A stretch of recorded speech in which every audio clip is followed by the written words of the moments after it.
Hello बच्चों, welcome to JP Jeet series. मैं Aakash from Learno Hub, a free learning platform जहां पर आप सीख सकते हो physics, chemistry, maths, biology absolutely for free only at learnohub.com।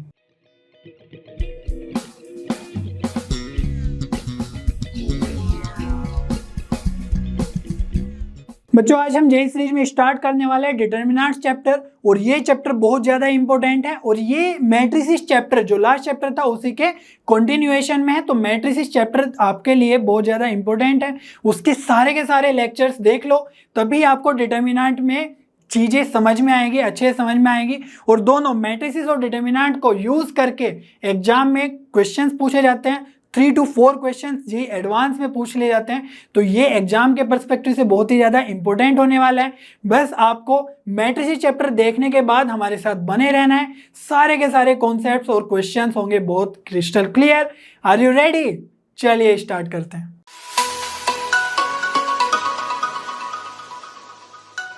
बच्चों, डिटर्मिनेंट के बहुत सारे एप्लीकेशंस हैं, जैसे ये कोऑर्डिनेट ज्योमेट्री में भी यूज होता है, वेक्टर 3D में, और अलजेब्रा में लीनियर इक्वेशंस को सोल्व करने के लिए। इसीलिए जब आप बीटेक में कंप्यूटर साइंस लेते हो तो वहां पर डिटर्मिनेंट की जो इंफॉर्मेशन है, जो नॉलेज है, वो बहुत ज़्यादा अच्छे से यूज होती है जब हम लीनियर इक्वेशंस को सोल्व कर रहे होते हैं यूजिंग कोडिंग।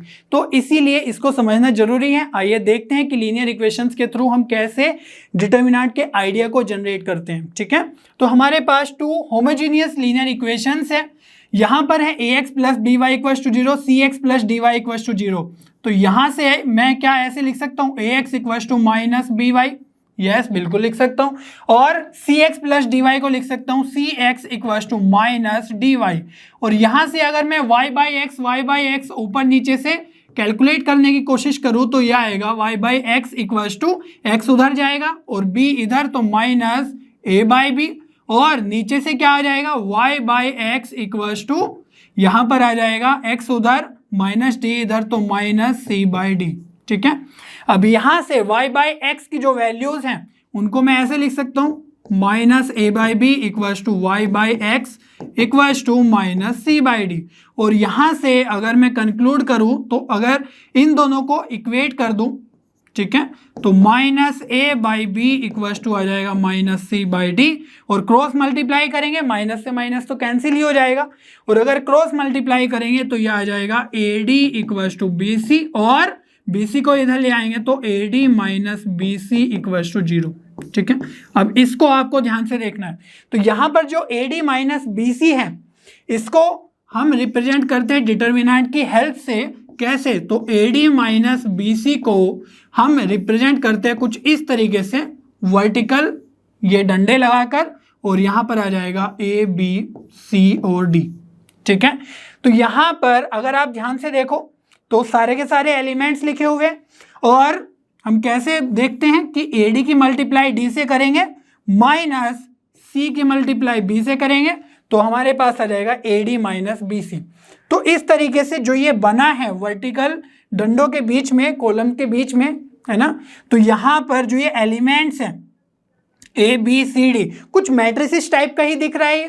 ठीक है, तो मैट्रिसेस और डिटर्मिनेंट बहुत ही ज़्यादा इंटर रिलेटेड है। ठीक है, तो यहाँ पर भी आप देख सकते हो, ये हमारा है कॉलम 1, ठीक है, मैं C1 लिख रहा हूं, और ये है हमारा कॉलम 2। कॉलम 2 में क्या है, B और D एलिमेंट्स है।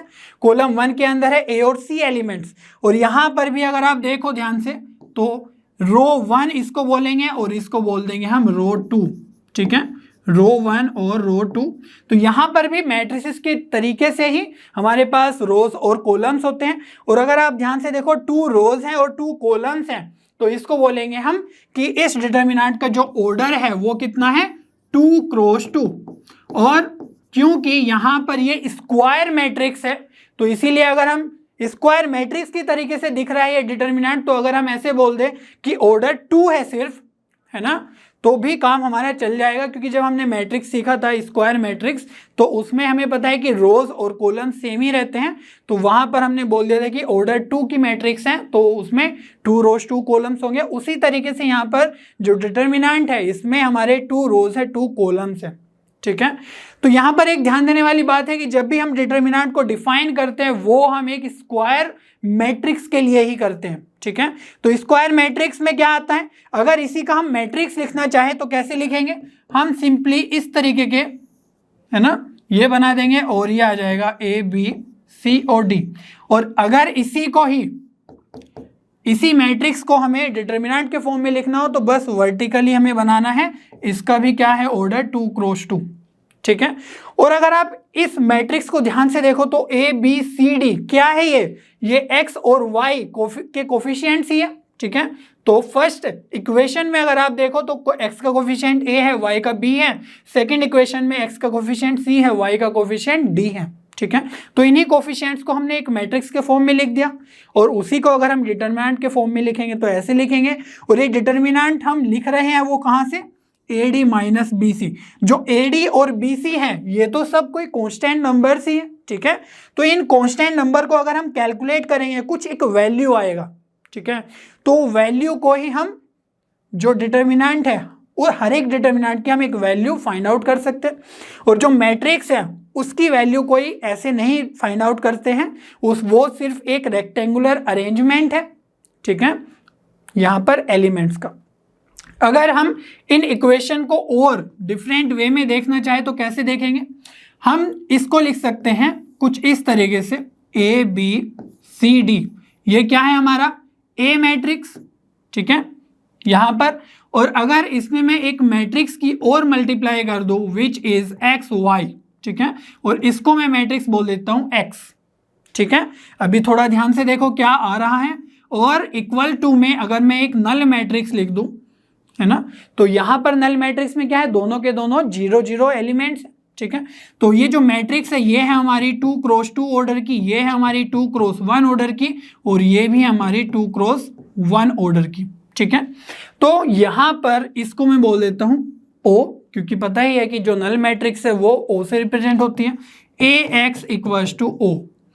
अब यहां पर अगर हम ध्यान से देखें AX की मल्टीप्लाई कर दे, क्योंकि मैट्रिक्स मल्टीप्लिकेशन आपको आता ही होगा, है ना, आप हमने बहुत अच्छे से सिखाया लास्ट लेक्चर में, लास्ट चैप्टर में जो मैट्रिक्स वाला था।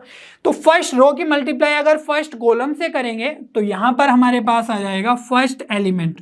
और अगर ध्यान से देखो तो यहाँ पर भी 2 है और यहाँ पर भी 2 है, तो जो ऑर्डर बनेगा वो क्या बनेगा, 2 क्रॉस 1 बनेगा। तो फर्स्ट रो की फर्स्ट कॉलम से करेंगे तो A की मल्टीप्लाई X से होगी और B की मल्टीप्लाई होगी Y से, तो ये बन जाएगा VY।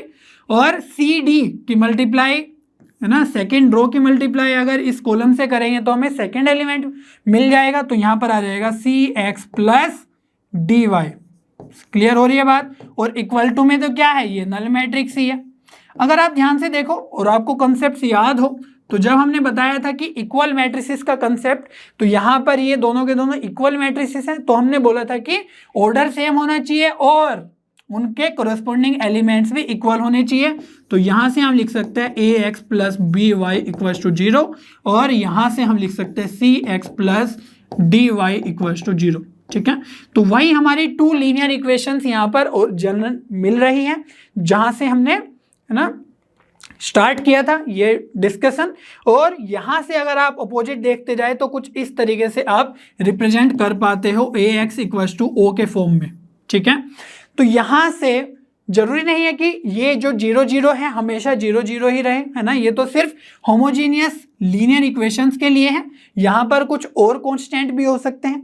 तो यहाँ पर जो आपको ध्यान देने वाली बात है वो ये है कि जो ये बना है AX इक्वल्स टू O, है ना, नल मैट्रिक्स, तो यहाँ से अगर आपको AX और Y की वैल्यूज फाइंड आउट करनी है तो अगर हमें ये मैट्रिक्स पता चल जाए किसी तरीके से X मैट्रिक्स, तो हम X और Y की वैल्यू फाइंड आउट कर देंगे, कंपेयर करके बता देंगे। अगर हम finally X matrix find out कर पाए तो यही हमारा टास्क होगा, भी एक पूरा लेक्चर डेडिकेट होगा सॉल्यूशन फाइंड आउट करने के लिए, जहां पर हम X और Y की वैल्यूज फाइंड आउट कर रहे होंगे, ठीक है। उससे रिलेटेड जो क्वेश्चंस पूछे जाते हैं उसको हम डिस्कस कर रहे होंगे। तो यहाँ से आप बस इतना देखो कि जो डिटर्मिनेंट है ये 2 क्रॉस 2 ऑर्डर का, उसको हम इस तरीके से एक्सपैंड करते हैं, ठीक है, AD माइनस BC के साथ, ठीक है। चलिए फिर आगे बढ़ते हैं, कुछ बात कर लेते हैं डिटर्मिनेंट से रिलेटेड। है ना। तो हमने पहले ही बता दिया कि जो डिटर्मिनेंट है वो स्क्वायर मैट्रिक्स के लिए ही डिफाइन होता है, और जो डिटर्मिनेंट है उसको हम इस तरीके से लिख सकते हैं, ठीक है। तो जो हमने मैट्रिक्स लिखा ए मैट्रिक्स, सिंपल ए लिख दिया, बट जो डिटर्मिनेंट है इसको हम कैसे लिख सकते हैं, हम लिख सकते हैं कुछ इस तरीके से, ठीक है। और यहाँ पर ध्यान देने वाली बात है कि जो डिटर्मिनेंट है वो एक नंबर है, ठीक है। पहले ही बताया था कि जो मैट्रिक्स है उसमें तो सिर्फ रेक्टेंगुलर अरेंजमेंट है एलिमेंट्स का, बट जो डिटर्मिनेंट है उसको हम सोल्व करके एक नंबर फाइंड आउट करते हैं, ठीक है। तो अगर हम कोई एग्जांपल ले लें, लाइक 2 क्रॉस 2 का ही अभी देखते हैं। तो यहाँ पर है 3 4 6 5 सपोज, तो यहाँ से वैल्यूज क्या क्या आएगी, चलो -5 लगा देते हैं, अगर कोई डाउट हो रहा है कि सारे पॉजिटिव नंबर्स ले लिए।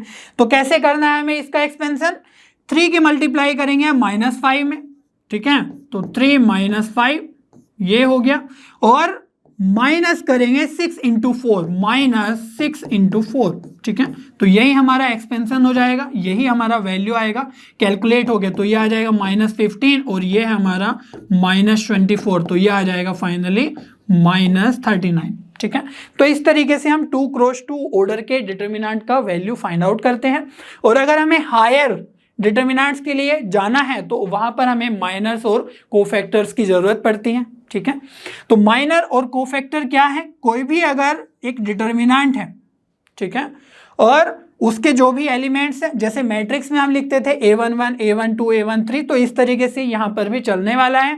यहाँ पर ये हो गई रो 1 रो 2 रो 3, कॉलम 1 कॉलम 2 कॉलम 3, तो यहाँ पर 3 रोज हैं 3 कॉलम्स है, तो ये भी एक 3 क्रॉस 3 मैट्रिक्स का डिटर्मिनेंट है, ठीक है। सबसे पहले बात कर लेते हैं माइनर की। तो माइनर अगर हमें फाइंड आउट करना है तो माइनर हम किसी भी एक एलिमेंट के लिए ही फाइंड आउट करते हैं। जैसे अगर हमें A21 इस एलिमेंट का माइनर फाइंड आउट करना है तो कैसे करेंगे, बहुत ही ज़्यादा सिंपल प्रोसेस है। इसकी जिस भी रो में है वो रो डिलीट कर देनी है, रिमूव कर देनी है, एलिमिनेट कर देनी है, और वो कॉलम एलिमिनेट कर देना है, ठीक है। जैसे इसकी पोजीशन क्या है, A21 means second row first column, तो सेकेंड रो हमने एलिमिनेट कर दी और फर्स्ट कॉलम एलिमिनेट कर दिया, ठीक है। तो जिस भी रो और कॉलम में है वही हमने एलिमिनेट कर दिया। तो इसका माइनर जो है हम वो फाइंड आउट करेंगे और रिप्रेजेंट करते हैं M21 से, ठीक है। तो MIJ की जगह हमने क्या पुट किया, 21, क्योंकि हम सेकेंड रो फर्स्ट कॉलम के एलिमेंट का माइनर फाइंड आउट करने की कोशिश कर रहे हैं। तो वो डिलीट करने के बाद जो एलिमेंट्स बचते हैं उसको हमें एक डिटर्मिनेंट के फॉर्म में लिखना है, ठीक है। कैसे, यहां पर देखो ये बचा A12, ऑल राइट, यहां पर बचा A13, तो इनको हम इस तरीके से लिख देंगे A32 A33, ठीक है। ये इस तरीके से लिखने के बाद अब ये डिटर्मिनेंट का वैल्यू तो फाइंड आउट करना आपको आता ही है। तो यहां से आप क्या करोगे, सिंपली क्रॉस मल्टीप्लाई टाइप का कर दोगे। तो M21 क्या आ जाएगा आपका, A12 × A33, ठीक है, माइनस ऐसे मल्टीप्लाई करेंगे तो A32 A13। क्लियर है इतनी बात। तो ये हमारा माइनर आ गया है। इसी तरीके से आप किसी भी एलिमेंट का माइनर फाइंड आउट कर सकते हैं, ठीक है। अगर आपको A32 का करना है तो वहां से third row second column delete करो और जो भी हमारे पास एलिमेंट्स अदर्स बचते हैं उसको एक डिटर्मिनेंट के फॉर्म में लिख लो और वहां से उसकी वैल्यूज कैलकुलेट कर लो, ठीक है। अब बात करते हैं कोफैक्टर की। तो कोफैक्टर थोड़ा सा ध्यान देने वाली बात है। उसमें क्या है कि जो कोफैक्टर है उसको हम इस तरीके से डिफाइन करते हैं -1 की पावर i + j। तो जो पोजीशन है i और j किसको रिप्रेजेंट करता है, i रिप्रेजेंट करता है रो को और j रिप्रेजेंट करता है कॉलम को। तो जो भी उस एलिमेंट की पोजीशन है रो और कॉलम वाइज वो भी फैक्टर प्ले करता है, ठीक है, वो भी एक फैक्टर होता है। और इनटू में MIJ, तो जो माइनर है उसी को कैलकुलेट करना है, बट एडिशनली आपको -1 की पावर i + j को मल्टीप्लाई करना है, ठीक है। तो अगर मैं बात करूं cofactor for 21 means second row first column में जो एलिमेंट है उसी का हम फाइंड आउट कर लेते हैं क्योंकि उसका हमने माइनर कैलकुलेट किया हुआ है। तो यहां पर C21 अगर कैलकुलेट करना है तो -1 की पावर i + j, i क्या है यहाँ पर 2 प्लस j क्या है 1, ठीक है। तो ये हो जाएगा 2 + 1 × M21 इक्वल्स टू, यहां पर देखो 2 + 1 कितना है 3 है, तो जब भी हमारा ओड नंबर जनरेट हो रहा होगा i प्लस जे करने के बाद, वहां पर हमारा वैल्यू आ जाएगा माइनस, और जब भी पावर में इवन नंबर जनरेट हो रहा होगा तो हमारे पास आ जाएगा प्लस नंबर। ठीक है, तो यहां पर क्योंकि ये 3 बन गया है तो माइनस M21 हम यहां पर रिपोर्ट करेंगे अपना आंसर कि ये हमारा कोफैक्टर होगा। तो बस M21 में सिंपली हमें माइनस से मल्टीप्लाई कर देना है तो हमारा कोफैक्टर आ जाएगा। ठीक है, और इसके लिए हर बार कोफैक्टर को इस तरीके ध्यान रखना पड़ेगा, तो उसको एलिमिनेट करने के लिए, अवॉइड करने के लिए थोड़ा सा एक ट्रिक देख लेते हैं। ठीक है, तो सपोज 3 क्रॉस 3 के लिए हम डिस्कस कर रहे हैं अगर, तो देखो जो फर्स्ट पोजीशन पे है वहां पर क्या है, फर्स्ट रो फर्स्ट एलिमेंट, तो 1 + 1 कितना हो जाएगा 2, तो यहां पर जो पावर में आ रहा है वो 2 आएगा, even number, that means finally हमारा पॉजिटिव ही आएगा कुछ। ठीक है, तो हम लिख देंगे यहां पर प्लस। क्लियर है इतनी बात। और 1 2 है ना, तो 1 + 2 करेंगे 3, और 3 आएगा तो ओड हो जाएगा, है ना, तो ओड के केस में क्या आ जाएगा माइनस। ठीक है, और यहां पर आएगा प्लस। और जैसे आपने चेस बोर्ड देखा हुआ, चेस बोर्ड में क्या होता है, अगर एक स्क्वायर ब्लैक है तो नेक्स्ट वाला क्या होता है व्हाइट, और व्हाइट के एडजेसेंट वाले क्या होते हैं ब्लैक ब्लैक, इस तरीके से चलते हैं। तो अगर प्लस के साथ, प्लस के जो एडजेसेंट में हो माइनस होगा, यहाँ पर प्लस होगा, माइनस के एडजेसेंट में कैसे भी देख लो, यहाँ पर प्लस होगा, यहाँ पर माइनस होगा, यहाँ पर माइनस होगा, यहाँ पर प्लस होगा।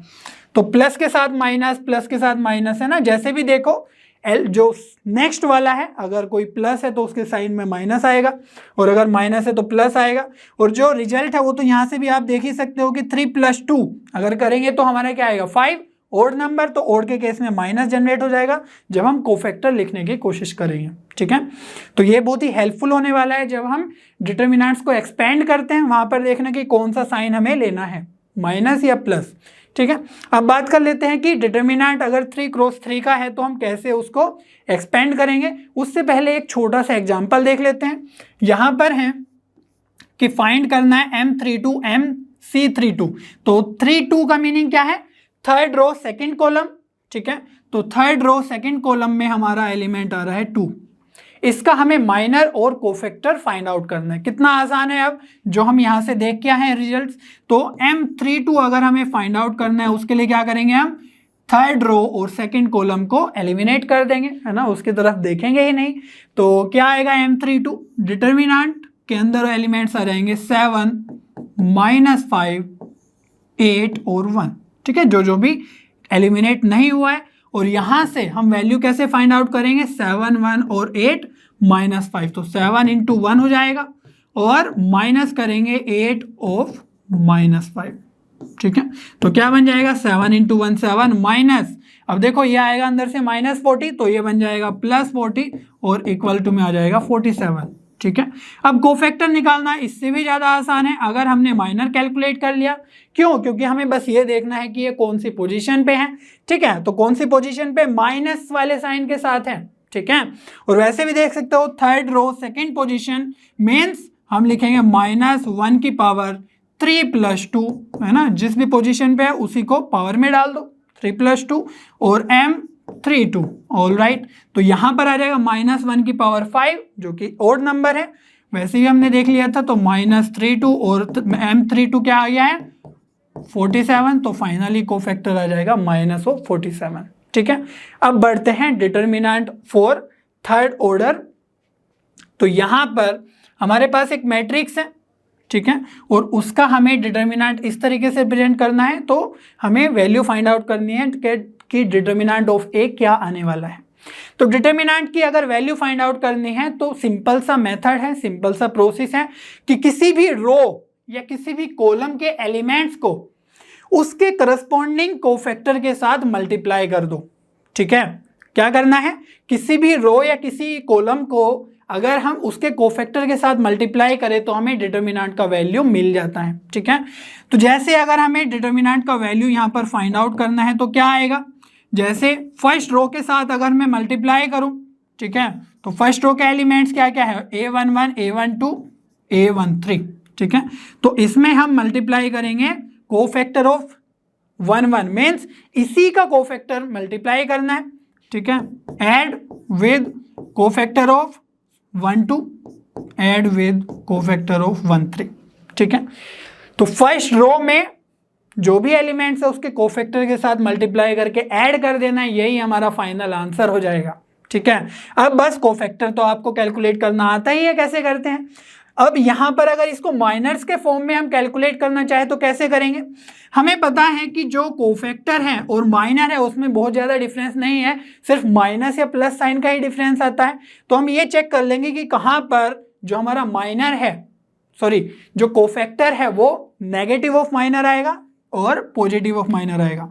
अब देखो जब हम C11 कैलकुलेट करेंगे तो जो पावर है वो क्या हो जाएगी, 2 हो जाएगी, -1 की पावर 2। दैट मीन्स हम यहाँ पर सिंपली A11 M11 लिख सकते हैं। क्लियर हो रही है बात। और यहाँ पर जब हम C12 कैलकुलेट करेंगे, और वैसे भी देख सकते हो आप पोजीशन से कि प्लस माइनस प्लस आएगा। ठीक है, तो यहाँ पर हमारे पास जो माइनर आएगा C12 उसको लिख सकते हैं माइनस ऑफ 1 की पावर 1 + 2 इंटू M12। ठीक है, और यहाँ पर ये पावर ओड है तो ये आ जाएगा माइनस ऑफ M12। तो यहाँ पर हम माइनस बाहर ले लेते हैं तो ये बन जाएगा A12 M12 और 1 3, तो ऐड करेंगे तो इवन नंबर बनेगा 4। दैट मीन्स यहाँ पर प्लस साइन ही रहेगा तो A13 M13। ठीक है, तो जब आपने देखा होगा आपने फिजिक्स में कुछ जब क्रॉस प्रोडक्ट किए होंगे तो वहां पर सीखा होगा डिटर्मिनेंट का वैल्यू एक्सपेंड करना। ठीक है, डायरेक्टली एक्सपेंड करना सीखा होगा। तो उसमें आपने देखा होगा कि जब हम इस एलिमेंट के साथ मल्टीप्लाई करते हैं तो माइनस साइन आ जाता है एक। ठीक है, तो वो यहाँ पर क्लियर हो रहा है कि क्यों वो माइनस साइन आता है। क्लियर है इतनी बात। और इतना ही नहीं, आप फर्स्ट रो के अबाउट ही नहीं, सेकेंड रो या थर्ड रो या फिर सेकंड कॉलम के अबाउट भी एक्सपेंड कर सकते हो। बिल्कुल फ्री छूट है, बिल्कुल आज़ादी है। ठीक है, तो अगर हमें M11 कैलकुलेट करना है तो कैसे करेंगे। M11 के लिए हमें क्या करना है, फर्स्ट रो फर्स्ट कॉलम को एलिमिनेट कर देना है। ठीक है, तो फर्स्ट रो फर्स्ट कॉलम को अगर हम एलिमिनेट कर देंगे तो हमारे पास क्या बचेगा, ये बच जाएगा A22, इधर बच जाएगा A23 और ये आ जाएगा A32 और A33। ठीक है, और इसकी वैल्यू क्या आएगी, बस क्रॉस मल्टीप्लाई करना है। तो आप ये सब प्रोसेस मेंटली करते थे। अगर किसी ने डिटर्मिनेंट पहले सोल्व किया है तो कैसे करते थे, सिंपली A11 के साथ क्या लिखते थे कि भाई इसको हटाओ और इन दोनों की मल्टीप्लाई कर दो। ठीक है, वही यहाँ से भी हो रहा है। तो क्या बनेगा, ये A22 A33 minus A32 into A23। ठीक है, तो इस तरीके से हम ये M11 की जगह पुट कर देंगे। तो आपको क्लियर हो ही रहा होगा कि किस तरीके से हम ये M11 यहाँ पर पुट करेंगे तो हमारा जो डिटर्मिनेंट वैल्यू आ जाएगा वो कैलकुलेट होके आ जाएगा। सिमिलरली हम M12 भी कैलकुलेट कर लेंगे और M13 भी कैलकुलेट कर लेंगे। ठीक है, तो डायरेक्टली एक एग्जाम्पल की तरफ बढ़ते हैं। यहाँ पर हमारे पास जो एग्जाम्पल है वो हमारा एग्जाम में आया हुआ क्वेश्चन है। ठीक है, यहां पर गिवन है कि एक डिटर्मिनेंट है equals to x plus i y. तो x प्लस आई वाई, जो यहाँ पर i है वो सिंपल i नहीं है, वो एक अयोटा है। ठीक है, जिसको हम कॉम्प्लेक्स नंबर में पढ़ते हैं और i की वैल्यू होती है √(-1). ठीक है, जब हमने मैट्रिक्स के क्वेश्चंस किए थे, मैट्रिक्स चैप्टर के प्रीवियस ईयर क्वेश्चंस, उसमें भी हमने थोड़ा सा यहाँ पर इस तरह के क्वेश्चन सोल्व किए थे। तो आइडिया दिया था, तो अगर दोनों साइड अगर स्क्वायर कर देंगे तो i² इक्वल्स टू आ जाएगा -1। तो कोई भी ऐसा नंबर नहीं होता है रियल नंबर्स की जब हम बात करते हैं जिसका स्क्वायर करके -1 आ जाए। ठीक है, लेकिन जब हम कॉम्प्लेक्स नंबर्स में घुसते हैं, जो एक क्लास 11 का टॉपिक है आपने पढ़ ही लिया होगा, तो वहाँ पर हम स्क्वायर करने में -1 मिलता है। और अगर इसी को बढ़ाते जाए तो i³ मिलता है, i² इंटू आई लिख सकते हैं। और i² पता है -1 है तो इसको -i, और i की पावर 4 को हम क्या लिख सकते हैं, i² का स्क्वायर मीन्स -1 का स्क्वायर, तो ये आ जाता है आपके पास 1। है ना, ये सब नॉलेज आपको चाहिए अगर आप इस तरह के क्वेश्चन सोल्व करना चाह रहे हैं तो एग्जाम में। ठीक है, तो वहां पर मिक्स करके क्वेश्चंस पूछे जाते हैं, कॉम्प्लेक्स नंबर और डिटर्मिनेंट का यहाँ पर पूछ लिया गया है। अब जो लेफ्ट हैंड साइड में है वो एक वैल्यू ही लिखा हुआ है। ठीक है, क्योंकि हमने बताया कि जो डिटर्मिनेंट है वो एक नंबर ही है फाइनली कैलकुलेट करने के बाद। तो यहाँ पर सिंपल कैलकुलेशन करेंगे, equals to x plus i y के साथ कंपेयर कर देंगे।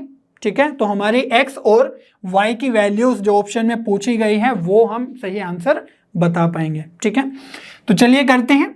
यहाँ पर हमें क्या करना है, अगर इस डिटर्मिनेंट का वैल्यू फाइंड आउट करना है तो हमें फर्स्ट रो फर्स्ट कॉलम में जो एलिमेंट है उसके अबाउट ही इसको एक्सपेंड कर लेते हैं। वैसे जरूरी नहीं है, हम सेकंड रो के अबाउट भी एक्सपेंड कर सकते हैं।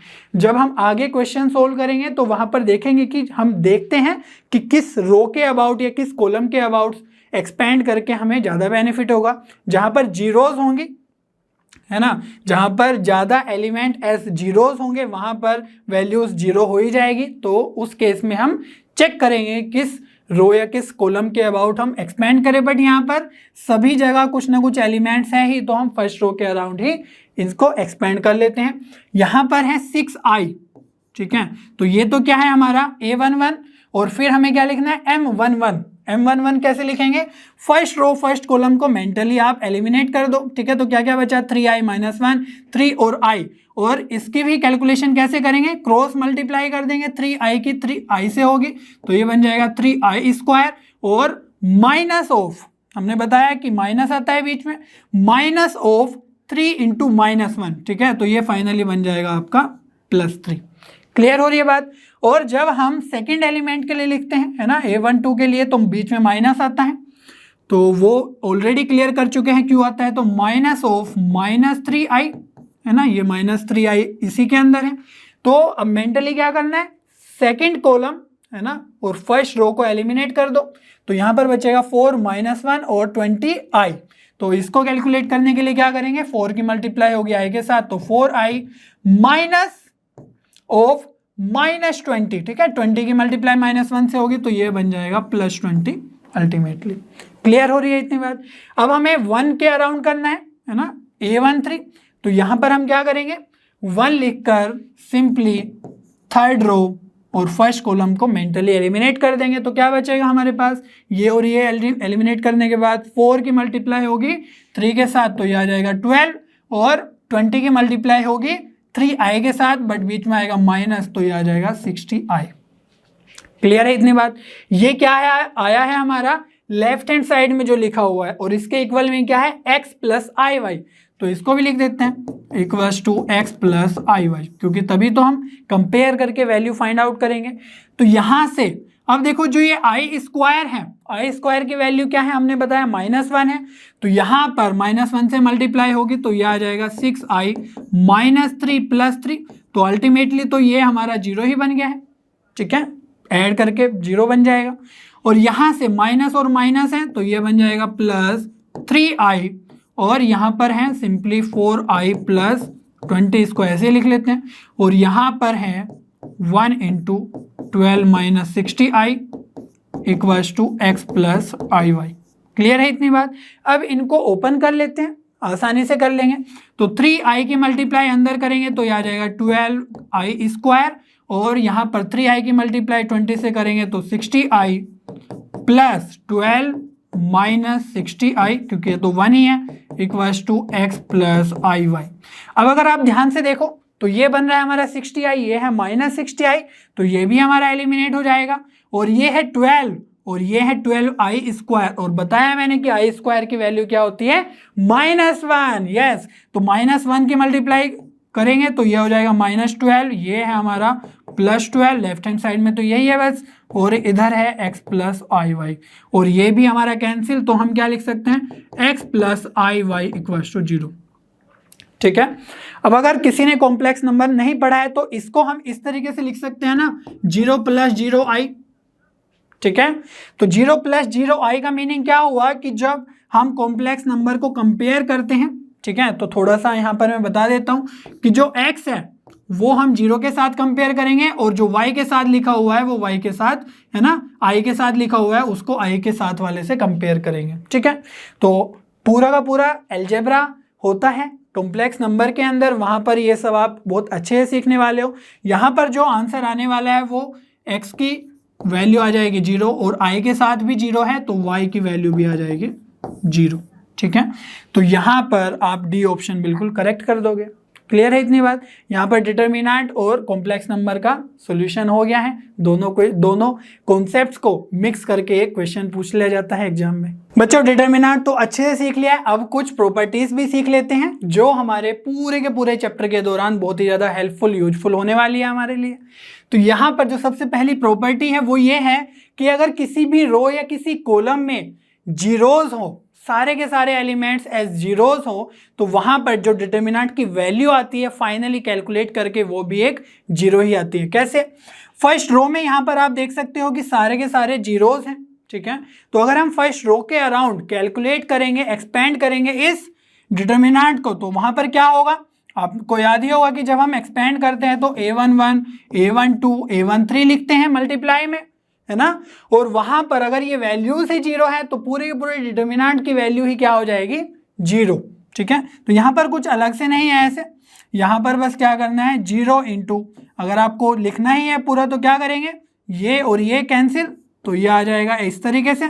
तो ये बन जाएगा आपका b1c2 माइनस b2c1, और इसी तरीके से आप माइनस जीरो, है ना, कुछ लिखेंगे और प्लस जीरो कुछ लिखेंगे, तो सारी की सारी वैल्यूज जीरो ही हो जाएगी, क्योंकि अल्टीमेटली हम जीरो से ही मल्टीप्लाई कर रहे हैं, ठीक है। और यहाँ पर जो फर्स्ट कॉलम है उसमें सारे के सारे जीरोज हैं, तो यहाँ पर भी इस डिटर्मिनेंट की वैल्यू जीरो हो जाएगी, क्योंकि हम क्या करेंगे, इस फर्स्ट कॉलम के अराउंड ही इसको एक्सपेंड कर लेते हैं। कैसे करेंगे? जीरो इक्वल्स टू, है ना, जीरो इंटू, यहाँ पर देखो फर्स्ट रो फर्स्ट कॉलम है तो ये और ये कैंसिल, तो यहाँ पर बचेगा b2c3 माइनस b3c2, ठीक है।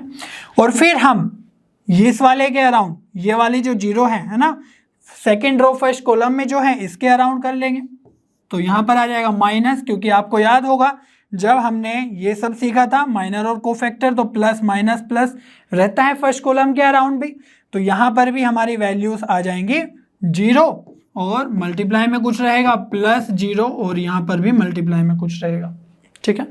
अगर आप ये सोचते हो कि चलो ठीक है ये तो एक्सपेंशन समझ में आ गया, लेकिन अगर हम सेकेंड रो के अराउंड कैलकुलेट करना चाहें तब कैसे होगा ये जीरो, ठीक है। तो सेकेंड रो के अबाउट अगर हमें कैलकुलेट करना है ना, एक्सपेंशन,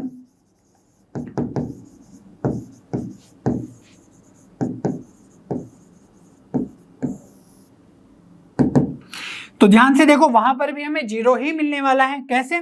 यहां पर जो एलिमेंट है a1, तो a1 के केस में यहां पर क्या आएगा, इस पोजीशन पे आपको याद होगा ये है माइनस, ठीक है। अब सेकंड रो के अबाउट करें तो माइनस प्लस माइनस रहेगा, ठीक है। हालांकि उससे भी बहुत ज़्यादा फर्क नहीं पड़ेगा, वैसे ही वो जीरो हो जाने वाला होगा। तो a1 और सेकंड रो और फर्स्ट कॉलम को एलिमिनेट करेंगे, मेंटली कर लो। तो जब सेकंड रो और फर्स्ट कॉलम को एलिमिनेट करेंगे तो क्या क्या बचेगा, जीरो जीरो b2c2, ठीक है। अब ये दोनों जीरो ही है, तो जीरो की मल्टीप्लाई जब c2 से करेंगे वो भी जीरो, जीरो की मल्टीप्लाई जब b2 से करेंगे वो भी जीरो, तो यहाँ पर आ जाएगा जीरो माइनस जीरो। समझ में आ रही है बात? तो जब हम किसी उस रो के अराउंड करेंगे जहां पर एलिमेंट्स जीरो नहीं है, तो उसके माइनस जीरो आ जाएंगे, ठीक है। तो इसी तरीके से जब b1 के साथ करेंगे, b1 क्या आएगा, प्लस साइन के साथ, तो यहाँ पर भी सारे के सारे एलिमेंट जीरो मीन्स माइनर की वैल्यू ही जीरो आ जाएगी, और यहाँ पर आएगा माइनस ऑफ c1, क्योंकि हमने देखा था minus plus minus for second row, और यहाँ पर भी जो माइनर की वैल्यू आएगी वो भी जीरो माइनस जीरो ही आ जाएगी। तो अल्टीमेटली ये आ जाएगा जीरो, और ये भी आ जाएगा जीरो, ठीक है, और ये भी आ जाएगा जीरो। तो जब भी रो या कॉलम में जीरोस हो तो सारे के सारे डिटर्मिनेंट का वैल्यू आ जाएगा जीरो। चलिए नेक्स्ट प्रॉपर्टी देख लेते हैं। यहाँ पर है कि अगर हम हमारे पास कोई डिटर्मिनेंट है और किसी रो में अगर हम किसी के स्केलर वैल्यू से मल्टीप्लाई कर दें तो उस पर क्या इफेक्ट पड़ता है, ठीक है। तो उसमें हम देखते हैं कि जो डिटर्मिनेंट की वैल्यू है वो k टाइम्स हो जाती है। सपोज इस डिटर्मिनेंट की वैल्यू है हमारी, है ना, डिटर्मिनेंट ऑफ a, इस तरीके से लिख देते हैं। इसको एक्सपेंड करके आ जाएगा a1 m11 minus b1 m12 plus c1 m13। Clear है इतनी बात?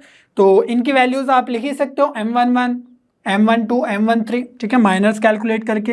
लेकिन जब हम इस डिटर्मिनेंट की वैल्यू फाइंड आउट करेंगे तो क्या होगा, यहाँ पर अगर हम इसको कैलकुलेट करें तो जो KA1 है ना, यहाँ पर A11 है, सॉरी A1 है और यहाँ पर है KA1, तो ये हमारा K टाइम्स ऑफ A1 है और इसी का जो माइनर होगा वो सेम ही रहेगा क्योंकि जो बाकी रोज है वो तो सेम ही है, ठीक है। तो यहाँ पर जो माइनर होगा, अगर A1 को हम एज्यूम कर ले, इसका माइनर कैलकुलेट करें तो B2C2 B3C3, यहाँ पर भी आएगा B2C2 B3C3, तो जो माइनर है वो तो सेम ही रहने वाला है। और जब हम KB1 लिखेंगे तो यहाँ पर लिखेंगे minus KB1 M12 plus KC1 M13। Clear है इतनी बात। यहाँ से अगर आप K कॉमन ले लो तो क्या बनेगा, यही इक्वल टू में आ जाएगा K of A1 M11 minus B1 M12 plus C1 M13, ठीक है। इक्वल्स टू अगर इसको लिखना चाहो तो क्या लिखोगे, K times of this value, और इस वैल्यू को हमने क्या लिखा था, डिटर्मिनेंट ऑफ A, ठीक है। तो ये आ गई हमारी डिटर्मिनेंट ऑफ A। अगर हम इसको किस तरीके से लिख सकते हैं, इसको अगर हम B डिटर्मिनेंट लिख ले तो यहाँ पर हम कंक्लूड कर सकते हैं कि B determinant equals to K times of A, ठीक है। और B में और A में क्या डिफरेंस है, सिर्फ इतना सा डिफरेंस है कि एक रो में हमने एक स्केलर से मल्टीप्लाई कर दी। तो इसको आप ऐसे भी देख सकते हो, स्केलर मल्टीप्लिकेशन इन डिटर्मिनेंट, जैसे हमने स्केलर मल्टीप्लिकेशन इन मैट्रिसेस की बात की थी, तो वहां पर जब हम मल्टीप्लाई करते थे तो सारे के सारे एलिमेंट्स में वो मल्टीप्लाई होती थी, बट यहाँ पर सिर्फ एक रो में ही या एक कॉलम में ही मल्टीप्लाई की जाती है, ठीक है। और इसी को अगर आप ध्यान से देखो तो इस तरीके से भी लिख सकते हो, कैसे कि यहाँ से K हम कॉमन ले ले और जो अंदर बचेगा वो क्या बचेगा, A1 B1 C1 A2 B2 C2 और A3 B3 और C3। क्यों, क्योंकि अगर आप ध्यान से देखो ये क्या लिखा हुआ है, बेसिकली डिटर्मिनेंट ऑफ A लिखा हुआ है, उसमें मल्टीप्लाई करके आया K, और ये रिजल्ट हमने कहाँ से देखा, कुछ यहाँ से, और डिटर्मिनेंट ऑफ B वो तो ये लिखा ही हुआ है हमारा, ठीक है। तो यहाँ पर अगर इसको हमें लिखना है तो सिंपली हम K बाहर निकाल लेंगे, ठीक है। तो इस रिजल्ट को हम काफ़ी ज़्यादा यूज़ करने वाले हैं और फिर बहुत ज़्यादा इजी हो जाएगा इसको और भी समझना कि कैसे हम इसको क्वेश्चंस में यूज़ करते हैं। इसकी एक अदर प्रॉपर्टी भी देख लेते हैं, इसी की एक्सटेंडेड वर्जन है, ठीक है। और वो क्या है, जब हम किसी A के अंदर, A मैट्रिक्स के अंदर हम अगर K से मल्टीप्लाई करते हैं, मैंने अभी बताया था कि सारे के सारे एलिमेंट से मल्टीप्लाई हो जाता है, और उसका अगर डिटर्मिनेंट हमें कैलकुलेट करना है KA का डिटर्मिनेंट, तो वो किसके इक्वल होगा, K की power n into determinant of A। जहां पर जो K है वो तो स्केलर है जो हम मल्टीप्लाई कर रहे हैं, और जो n है हमारा ऑर्डर ऑफ दैट मैट्रिक्स। हमने बताया था कि जब स्क्वायर मैट्रिक्स है तभी हम उसका डिटर्मिनेंट डिफाइन करते हैं, और जहां पर n ऑर्डर है तो इसका मीनिंग क्या हुआ कि उसके अंदर n क्रॉस n है, दैट मीन्स n रोज है और n कॉलम्स है, ठीक है। तो यहाँ पर K की पावर n क्यों हो रहा है, इसको समझने की कोशिश करते हैं। देखो अभी जो KA है यहाँ पे हर एक रो में K से मल्टीप्लिकेशन है, तो हमने क्या बताया कि हम क्या कर सकते हैं, उस रो में से अगर हम एक K बाहर निकाल ले तो हमारे पास वो डिटर्मिनेंट बचता है अंदर वाला।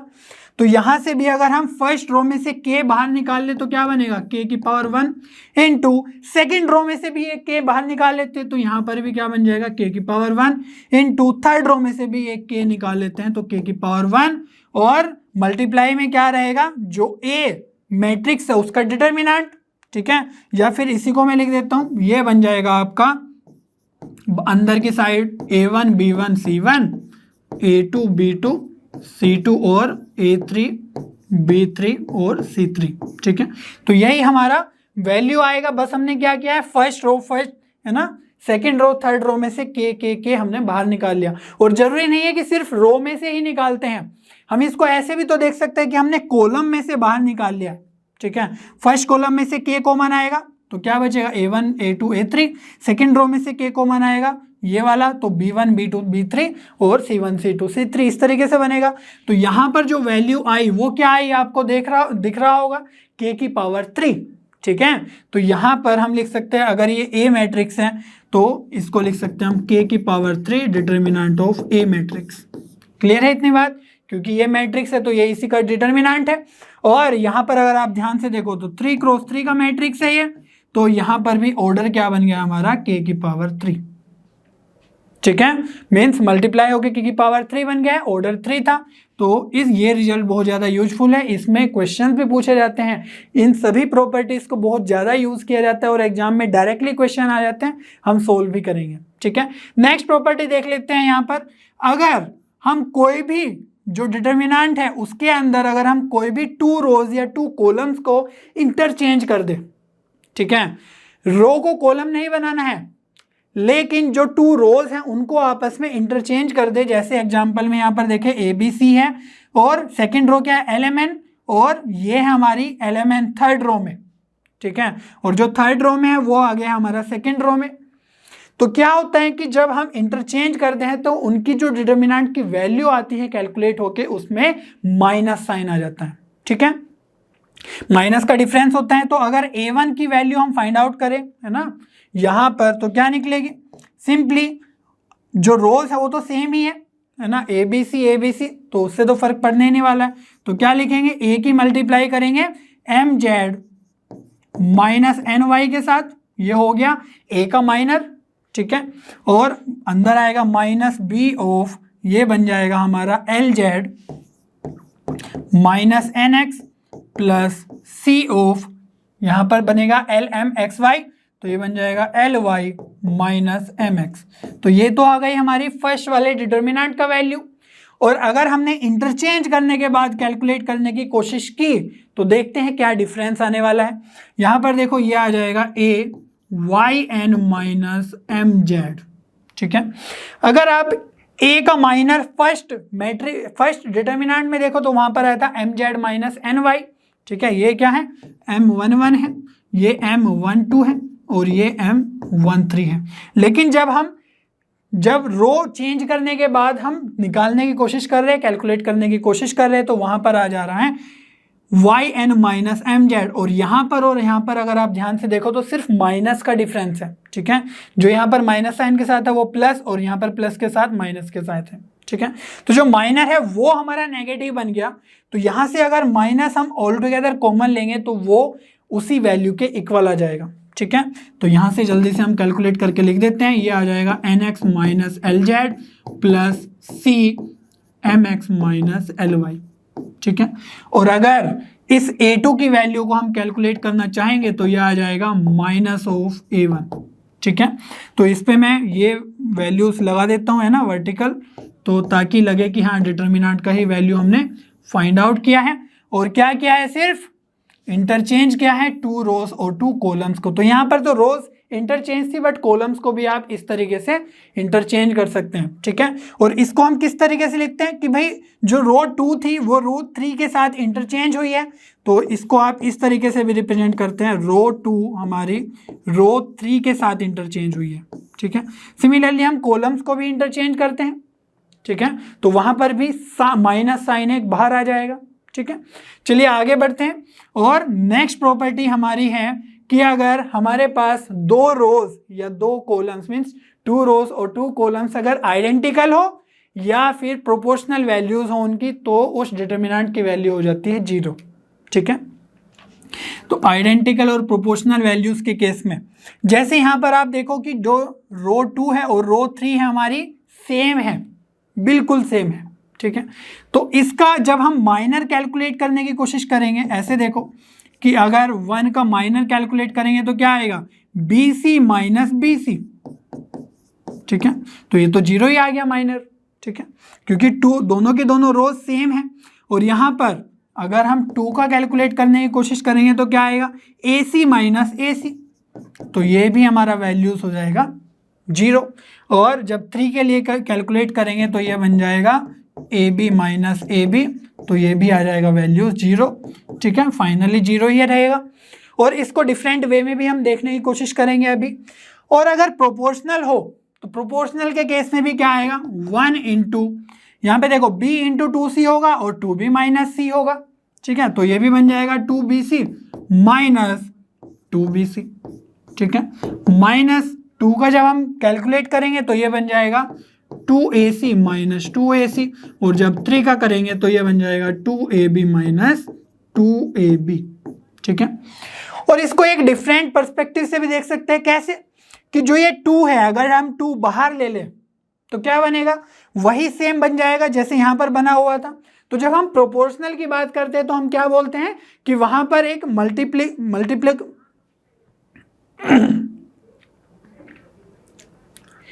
तो क्या बोलते हैं कि एक नंबर से मल्टीप्लाइड है, जैसे यहाँ पर हर जगह 2 से मल्टीप्लाइड है। प्रोपोर्शनल के लिए a/2a, b/2b, c/2c, that means 1/2 इनका रेशियो आ रहा है हर जगह। तो जो 2 है हर बार मल्टीप्लाई हो रहा है, उसी को बाहर ले लो, ठीक है। तो अगर हम यहाँ से 2 बाहर ले लेंगे तो वही तो बन जाएगा जो ऊपर लिखा हुआ है। तो इसको अगर हम a डिटर्मिनेंट बोल देते हैं तो इसको क्या बोल देंगे? 2 of determinant of a। Clear है इतनी बात? इस 2 से ही हमने अंदर मल्टीप्लाई किया है, ऐसा ही दिख रहा है। तो यहां पर अगर इसको हम कैलकुलेट करने की कोशिश करें एक डिफरेंट पर्सपेक्टिव से, तो देखो अगर हम इसके अंदर क्या करें, रो 2 और रो 3 को इंटरचेंज कर दे, जो हमने लास्ट प्रॉपर्टी में सीखा है, ठीक है। तो इस प्रॉपर्टी में सीखा है कि जब हम रो 2 और रो 3 मीन्स कोई भी 2 या कोई भी कॉलम 2 कॉलम्स को हम इंटरचेंज कर दे तो माइनस साइन आ जाता है। दैट मीन्स जो डिटर्मिनेंट ऑफ ए है वो किसके इक्वल आ जाना चाहिए? माइनस साइन ऑफ दिस, ठीक है। लेकिन यहां पर जब हम इंटरचेंज करेंगे तो वो भी हमारा सेम ही आने वाला है, ठीक है। तो ये बन जाएगा 1 2 3। आपको दिखेगा नहीं बट मैं क्या कर रहा हूं, रो 3 को रो 2 में लिख रहा हूं, ठीक है, और रो 2 को रो 3 में लिख रहा हूं। अब क्योंकि ये दोनों सेम है तो सेम ही दिखेगा। क्लियर है इतनी बात? अब जो ये डिटर्मिनेंट है इसका वैल्यू क्या है, इसको हम कैसे रिप्रेजेंट कर रहे हैं? Minus of determinant of A. तो माइनस ऑफ डिटर्मिनेंट ऑफ ए यहां पर आके ऐड होगा तो ये बन जाएगा 2 of determinant of A. That means determinant of A is 0। इस तरीके से भी आप देख सकते हो, ठीक है। और यहाँ पर 2 प्रॉपर्टीज का यूज हुआ है जो हमने डिस्कस की थी कि जब हम रो को इंटरचेंज करते हैं, ठीक है, तो माइनस साइन आ जाता है, जो हमने यहाँ पर यूज भी कर लिया। और यहाँ पर इस तरीके से भी कि अगर हम किसी वैल्यू को मल्टीप्लाई करते हैं डिटर्मिनेंट के अंदर तो वो किसी भी एक रो या किसी भी एक कॉलम में हर एक एलिमेंट में मल्टीप्लाई होती है, ठीक है। अब आगे बढ़ते हैं, कुछ और प्रॉपर्टीज देखते हैं। प्रॉपर्टी 6, तो यहां पर हम बात करेंगे ट्रांसपोज की। तो ट्रांसपोज हमने मैट्रिसेस वाले चैप्टर में अच्छे से डिस्कस किया है।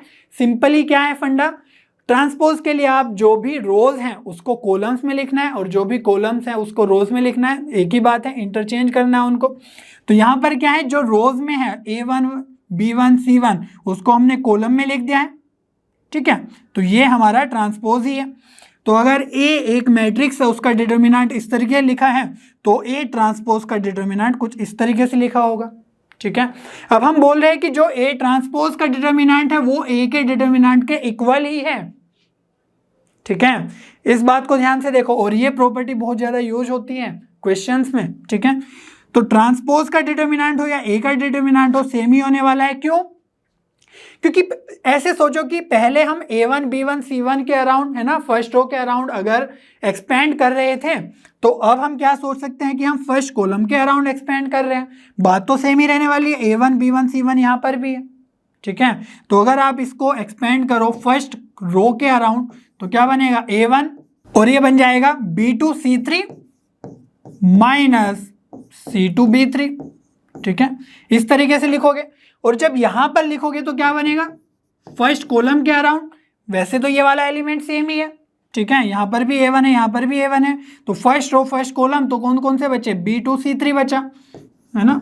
और वही यहां पर भी लिखा हुआ था। और ये क्या है, C2 B3 minus C2 B3। तो देख पा रहे हो सेम ही आ रहा है बिल्कुल।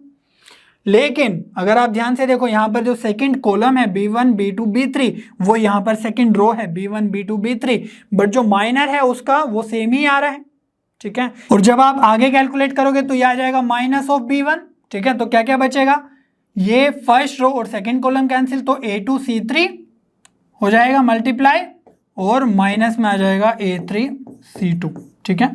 इसी तरीके से जब आप फर्स्ट कॉलम के अराउंड करेंगे, मैं दिखाना चाह रहा हूं कि यहां पर वैल्यू सेम ही आ जाएगी, ठीक है। तो माइनस ऑफ B1 की मल्टीप्लाई करके आएगा, देखो सेकंड रो और फर्स्ट कॉलम कैंसिल, तो A2 A3 C2 C3, तो ये बन जाएगा आपका A2 C3 माइनस ये आ जाएगा आपका A3 C2। क्लियर है? इसी तरीके से आप यहां पर कैलकुलेट कर लोगे प्लस C1 है ना, और यहाँ पर भी आ जाएगा प्लस C1, और माइनस साइन का तो घबराने वाली बात ही नहीं है जब हम एक्सपेंड करते हैं, क्योंकि यहाँ पर था, याद हो अगर आपको, प्लस माइनस प्लस, और यहाँ पर भी रहेगा प्लस माइनस प्लस, है ना, फर्स्ट वाले कॉलम के लिए। तो इस तरीके से आप देख पा रहे हो कि डिटर्मिनेंट का वैल्यू सेम ही रहने वाला है। अब आगे कुछ प्रॉपर्टीज देख लेते हैं।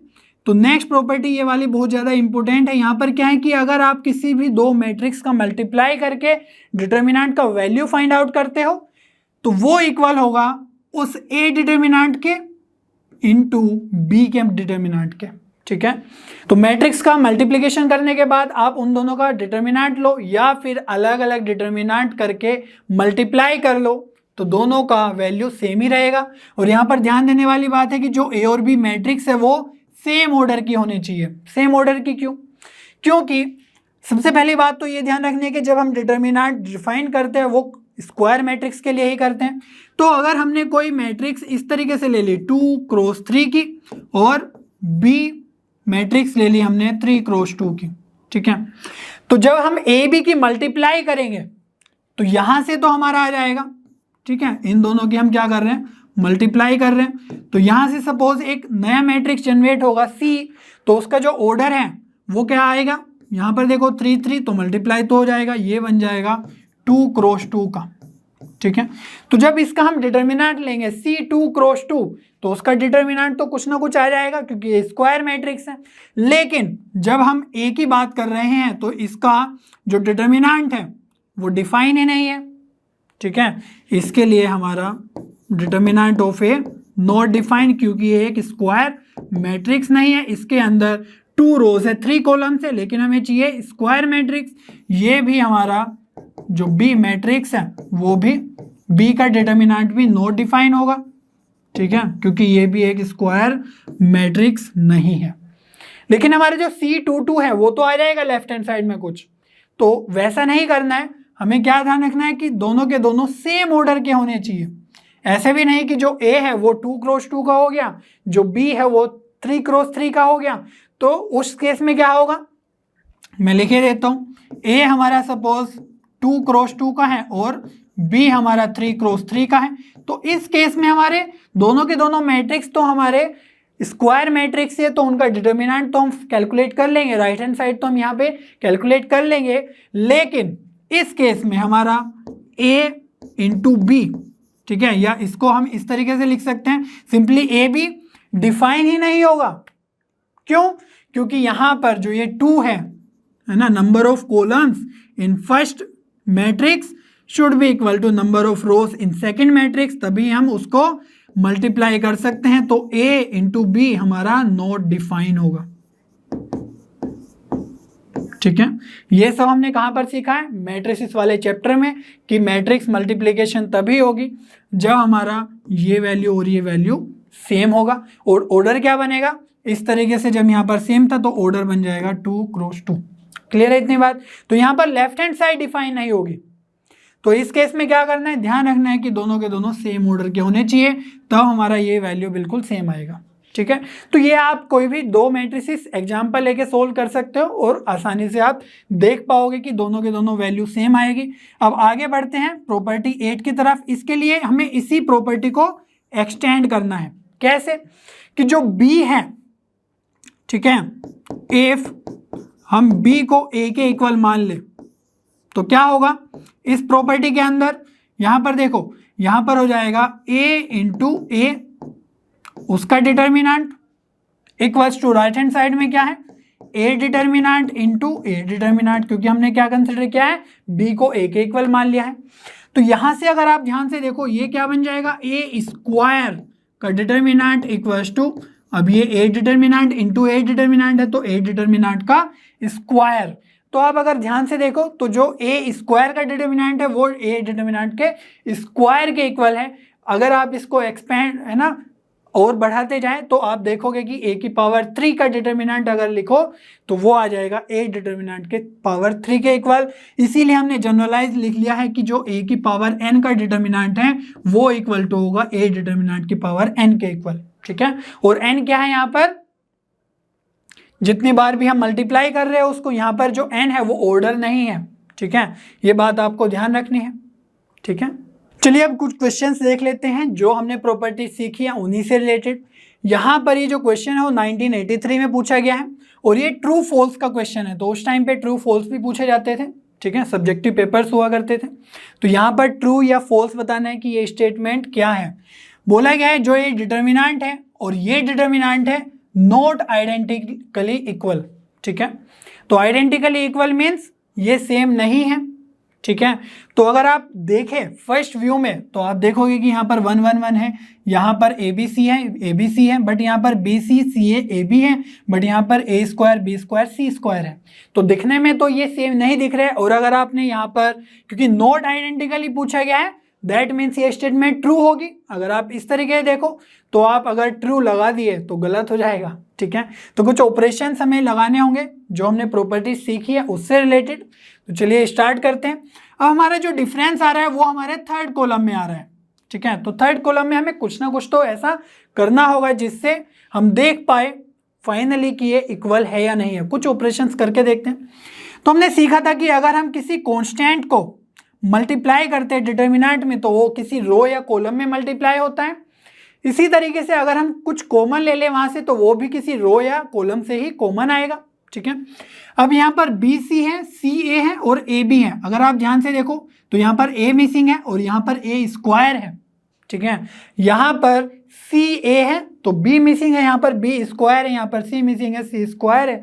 दैट मीन्स हम यहाँ से कुछ इस तरीके से अगर कॉमन ले ले ABC तो कुछ ना कुछ तो बनने की पॉसिबिलिटी होगी। तो क्या कर रहे हैं हम थर्ड कॉलम में से हमने ABC कॉमन ले लिया है ना, और जो फर्स्ट और सेकंड कॉलम है उसको बिल्कुल भी टच नहीं करना है। ठीक है, सिर्फ एक ही रो या एक ही कॉलम से हमने यहाँ पर लिया है ABC, है ना, मल्टीप्लाई में बाहर ले लिया है। तो यहाँ से जब हम ABC कॉमन लेंगे तो यहाँ पर A तो है नहीं, A कैसे कॉमन ले लेंगे, तो हम इसको ऐसे लिख लेंगे 1/A। ठीक है, इसको आप रिवर्स करके देखो अगर तो ABC की अगर हम मल्टीप्लाई करेंगे थर्ड कॉलम में तो जब ABC की मल्टीप्लाई होगी 1/A के साथ तो हमारा A से A कैंसिल तो BC बचेगा, वही हमारा वहां पर है। तो जब CA में से हम ABC कॉमन लेंगे तो यहाँ पर क्या बचेगा 1/B और यहाँ पर आ जाएगा 1/C। क्लियर है इतनी बात। ये क्यों किया, ताकि हमारा कुछ ना कुछ तो बनने की पॉसिबिलिटी हो वहां पर। अब देखो हमने एक कॉलम से इसको कॉमन लिया है लेकिन हम इसको दूसरे तरीके से यूज करेंगे। कैसे कि जो ये A है, ये B है और ये C है, इस A को हम फर्स्ट रो में मल्टीप्लाई करेंगे। ठीक है, तो अब देखो फर्स्ट रो में मल्टीप्लाई करके क्या बनेगा A से, तो A को एक एलिमेंट को हम फर्स्ट रो में मल्टीप्लाई करेंगे तो ये बन जाएगा 1 का मल्टीप्लाई A का मल्टीप्लाई A से होगा तो A स्क्वायर और ये मल्टीप्लाई होके बन जाएगा A इंटू 1/A सिंपली 1। कुछ दिख रहा है? यस, यहाँ पर 1 है, यहाँ पर A है और यहाँ पर A स्क्वायर, तो A को हमने A स्क्वायर बना दिया। अब प्रॉब्लम ये है कि ये थर्ड कॉलम में है, ये सेकंड कॉलम में आ रहा है, बट कोई नहीं, हमने इंटरचेंज करना भी सीखा है कि जब हम कोई किसी भी रो या किसी भी कॉलम को इंटरचेंज करते हैं तो माइनस साइन आ जाता है, उसको भी हम देख लेंगे। अभी हम क्या कर रहे हैं, इस A को फर्स्ट रो में मल्टीप्लाई किया, B को कहां पर मल्टीप्लाई करेंगे, सेकेंड रो में। ठीक है, तो 1 की मल्टीप्लाई हो जाएगी B, ये बन जाएगा B स्क्वायर और ये आ जाएगा हमारा सिंपली 1।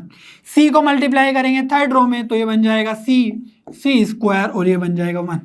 अब अगर ध्यान से देखो जो फर्स्ट कॉलम है वो तो थर्ड कॉलम बन गया है।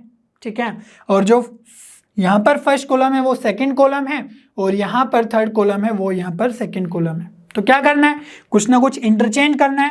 तो सिंपली मैं क्या कर रहा हूँ, कॉलम 2 को इंटरचेंज कर रहा हूँ कॉलम 3 के साथ।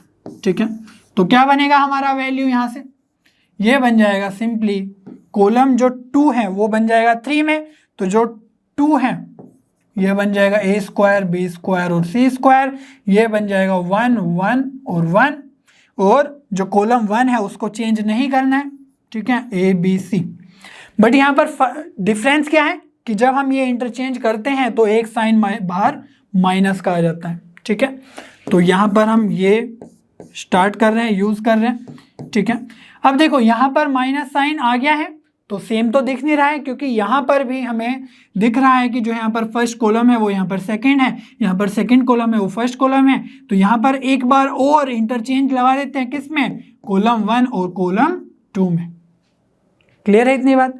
तो यहाँ पर जब इंटरचेंज करेंगे तो अगेन एक माइनस साइन बाहर आएगा और वो इस माइनस साइन के साथ प्लस हो जाएगा। तो हमारा जो वैल्यू बनेगा इस डिटर्मिनेंट को जब हम सोल्व करके है ना यूज कर रहे थे तो हमारा ये वाला डिटर्मिनेंट बन जाएगा कैसे, ये बन जाएगा 1 1 1 ABC और ये आ जाएगा A स्क्वायर B स्क्वायर और C स्क्वायर। और अगर आप ध्यान से देखो तो यही क्या है, हमारा ये वाला डिटर्मिनेंट बना हुआ है। ठीक है, तो ये दोनों तो आइडेंटिकल आ गए, कुछ ऑपरेशंस करने पड़े बस, और नॉट आइडेंटिकल इक्वल लिखा हुआ है तो ये स्टेटमेंट हमारी हो गई रॉन्ग। ठीक है, तो इसीलिए ये क्या आ जाएगा हमारा फॉल्स स्टेटमेंट। ठीक है, चलिए नेक्स्ट प्रॉब्लम सोल्व कर लेते हैं। ये है जे इमेज 2020 में पूछा गया है। बोला गया है let A equals to this, B equals to BIJ, B2 3x3 real matrices such that BIJ equals to 3 की power I plus J minus 2 into AIJ। तो ये दोनों मैट्रिसेस के बीच का एक रिलेशन है, उनके एलिमेंट्स का रिलेशन दिया हुआ है जिसकी हेल्प से हम क्वेश्चन सोल्व कर पाएंगे। IJ 1 2 3 है। ठीक है, if the determinant of B is 81 then the determinant of A कितना होगा। तो डिटर्मिनेंट ऑफ B 81 दिया हुआ है, इसी की हेल्प से प्लस इस रिलेशन की हेल्प से हम सोल्व करने की कोशिश करेंगे। अगर हम A डिटर्मिनेंट के है ना लिखना चाहे डिटर्मिनेंट को तो कैसे लिखेंगे, हमें पता है जो AIJ है A equals to that means A11 A12 A13 इस तरीके से कुछ एलिमेंट्स होंगे, बस उनको डिटर्मिनेंट के फॉर्म में हम लिख रहे हैं।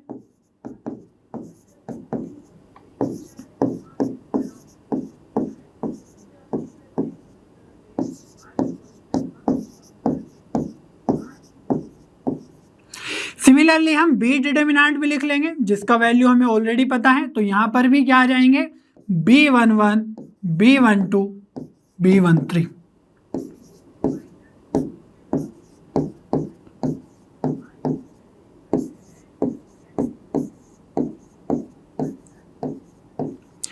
अब देखो जो रिलेशन गिवन है यहाँ पर वो क्या है, BIJ मीन्स B डिटर्मिनेंट के अंदर जो भी एलिमेंट होगा। ठीक है, जैसे IJ की जगह 1 1 रख दे तो B11 जो होगा वो होगा 3 की power I plus J minus 2 into AIJ। ठीक है, तो ये जो एक्स्ट्रा है 3 की power I plus J minus 2 वो हमें यहाँ पर इनकॉर्पोरेट करना होगा। तो कैसे करेंगे, B डिटर्मिनेंट क्या बन जाएगा देखने की कोशिश करते हैं। अब देखो जो B11 है तो उसकी जगह I की जगह और J की जगह 1 1 है, that means I plus J means 1 plus 1 हो जाएगा 2 माइनस 2, दैट मीन्स ये बन जाएगा 3 की पावर 0। ठीक है, तो 3 की पावर 0 को मैं ऐसे ही लिख रहा हूँ 3 की power 0 into AIJ means A11। ठीक है, सिमिलरली जब हम B12 की जगह लिखें तो क्या लिखेंगे 1 प्लस 2 दैट मीन्स 3 माइनस 2 तो वो बन जाएगा 1, तो 3 की पावर यहां पर आ जाएगा 1 1 2। ठीक है, इसी तरीके से आप B13 कैलकुलेट करोगे तो 3 की पावर 2 A13 आपका वैल्यू आएगा। ठीक है, यहां पर B21 means 2 plus 1 I plus J तो 3 माइनस 2 तो ये बन जाएगा 1 और 3 की पावर 1 A21। ठीक है, तो ये आ जाएगा 3 की पावर 1 A21, यहाँ पर आ जाएगा 3 की पावर 2 A22 और 3 की पावर 3 A23। सिमिलरली यहाँ पर आ जाएगा आपके पास 3 की पावर 2 A कौन सा एलिमेंट है B31 है तो ये आ जाएगा A31 और 3 की पावर 3 A32 3 की पावर 3 A33। ठीक है, तो इस तरीके से आपको ये वैल्यूज फाइंड आउट अगर हो गई हैं तो यहाँ से हम डिटर्मिनेंट ऑफ B कैसे लिख सकते हैं। यहाँ पर देखो अगर आप कॉलम्स को ध्यान से देखो और रोज को ध्यान से देखो तो यहाँ पर 0 1 2 है। ठीक है, पावर में 3 का, यहाँ पर है 3 की पावर 1 3 की पावर 2 3 की पावर 3। अगर हम यहाँ से सेकंड रो से अगर 3 कॉमन ले ले, ठीक है, डिटर्मिनेंट में क्या होता है जब हम कॉमन लेते हैं तो किसी भी रो या किसी कॉलम से ही लेते हैं, तो क्या बनेगा 3 बाहर मल्टीप्लाई में हो जाएगा उसकी पावर 1। ठीक है, और अंदर क्या बचेगा यहाँ पर 3 की पावर 0 3 की पावर 1 3 की पावर 2, तो जो यहाँ पर है फर्स्ट रो में वही सेम 3 की पावर्स यहाँ पर भी बच जाएगी। ठीक है, तो क्या लिखेंगे हम, यहाँ पर हम लिख सकते हैं 3 की पावर 0 A11 3 की पावर 1 A12।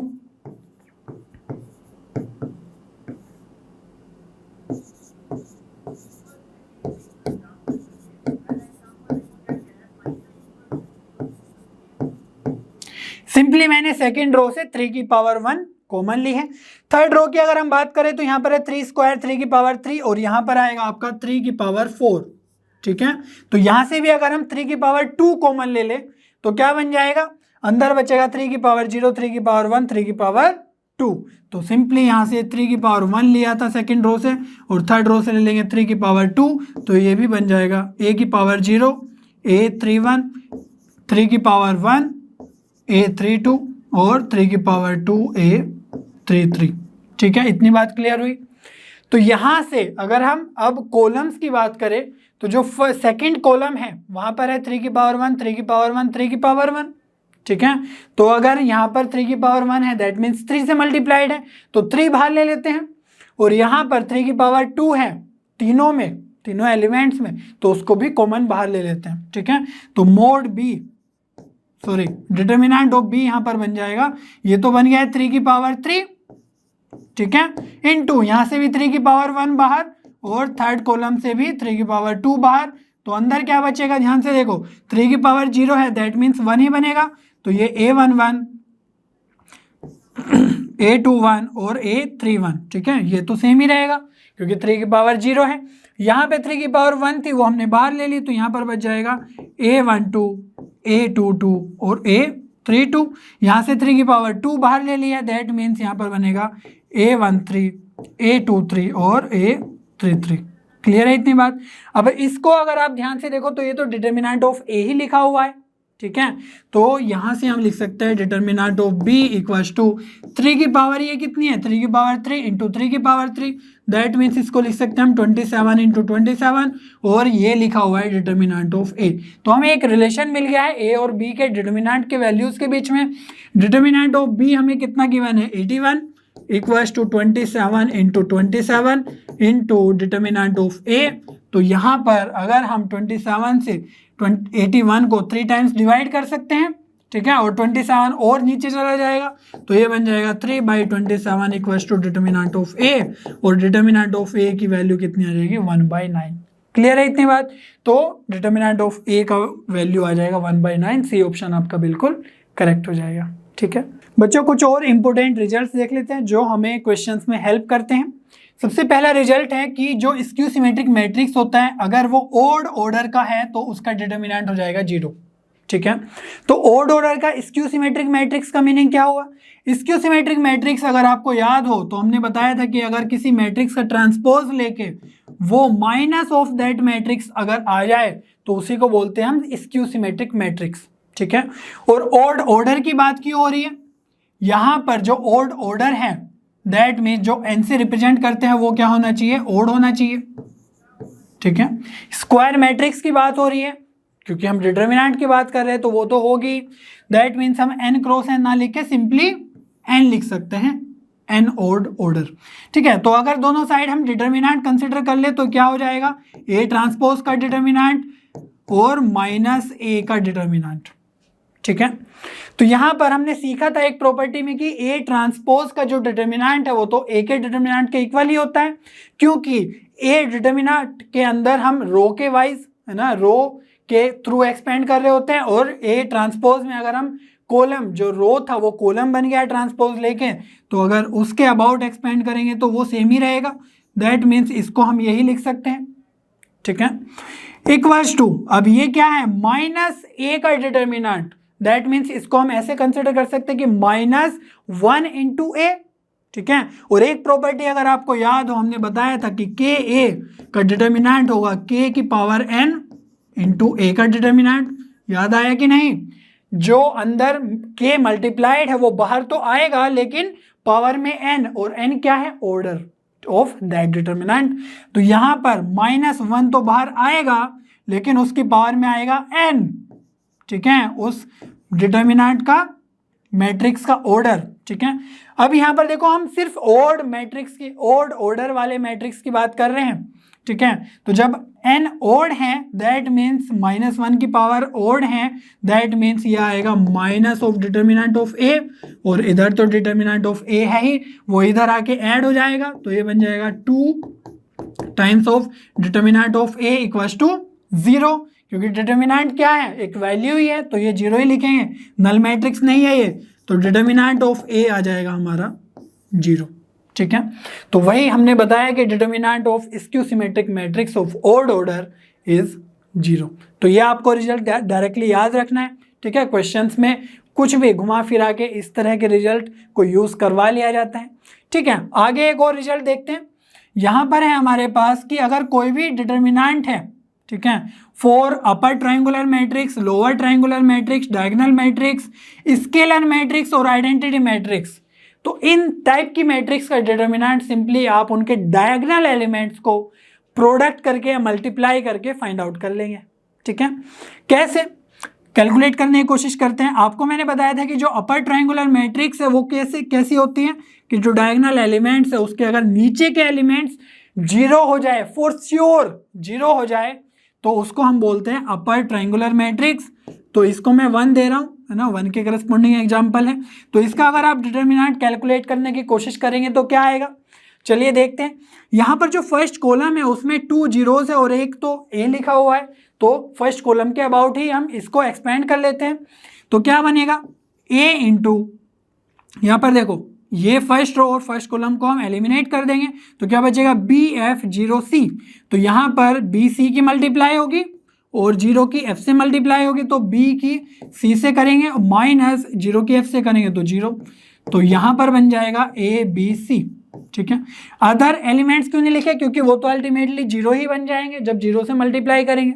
ठीक है, अगर हम बात करें लोअर ट्रायंगुलर मैट्रिक्स की, तो उसमें क्या बताया था हमने कि जब हमारे डायगोनल एलिमेंट्स के ऊपर वाले एलिमेंट्स सारे के सारे 0 हो जाए तो वो हो जाती है लोअर ट्रायंगुलर मैट्रिक्स। ये हमारा 2 के करस्पॉन्डिंग एग्जाम्पल है। यहाँ पर भी अगर आप कैलकुलेट करने की कोशिश करेंगे तो यहाँ पर देखो फर्स्ट रो में ही हमारा ए है, बाकी तो सब 0 ही है, तो यहाँ पर भी ए के साथ हम मल्टीप्लाई कर लेंगे, किसका, first row first column eliminate, B का सी से मल्टीप्लाई होगा, एफ का 0 से, दैट मीन्स ये हो जाएगा BC minus 0, that means answer आ जाएगा ABC। ठीक है, तो ABC क्या है, बेसिकली जो डायगोनल एलिमेंट्स हैं वही उन्हीं का तो प्रोडक्ट है। ठीक है, तो डायगोनल एलिमेंट्स के प्रोडक्ट के इक्वल होगा in case of upper triangular matrix, lower triangular matrix और डायगोनल मैट्रिक्स में भी। डायगोनल मैट्रिक्स में क्या बताया था कि जो भी डायगोनल्स हैं उनके अलावा अगर सारे के सारे एलिमेंट 0 है तो वो हमारा हो जाएगा डायगोनल मैट्रिक्स। उसके अंदर भी 0 हो सकता है लेकिन उसके अलावा तो 0 होना ही चाहिए फॉर श्योर, तभी हम उसको डायगोनल मैट्रिक्स बोलेंगे। तो यहाँ पर भी अगर आप कैलकुलेट करोगे तो वो आ जाएगा ABC। डायगोनल मैट्रिक्स का ही एक स्पेशल केस है स्केलर मैट्रिक्स। ठीक है, तो डायगोनल में क्या है कि डायगोनल के अलावा सारे के सारे एलिमेंट 0, लेकिन यहाँ पर है कि जो डायगोनल एलिमेंट्स हैं वो भी क्या होने चाहिए, सभी का वैल्यूज सेम होना चाहिए, जैसे यहाँ पर है A। ठीक है, तो ये हो गया हमारा 4 के करस्पॉन्डिंग एग्जाम्पल।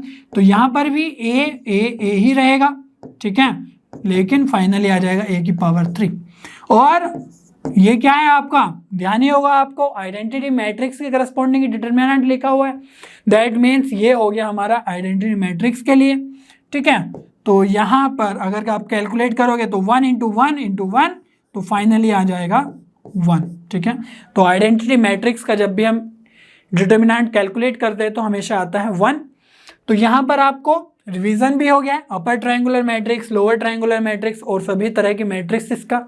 ठीक है, एक और इंपॉर्टेंट रिजल्ट देखते हैं यहाँ पर कि जब हम x की जगह अगर अल्फा पुट करें किसी भी मैट्रिक्स में या डिटर्मिनेंट में, ठीक है, तो वहां पर अगर उसका डिटर्मिनेंट 0 बन जाए तो हम बोलते हैं कि x माइनस अल्फा उसका एक फैक्टर होगा।